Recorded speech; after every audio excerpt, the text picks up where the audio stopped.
Hi, I am Evan Burns. I'm standing here in northern Thailand where I serve as a missionary.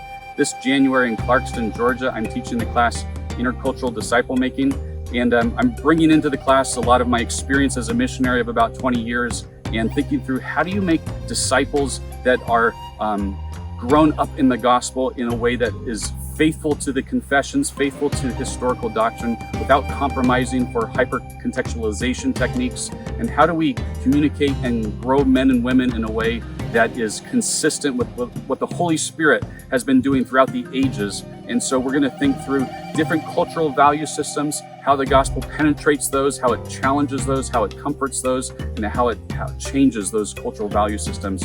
So join me in Clarkston, Georgia in January for Intercultural Disciple Making.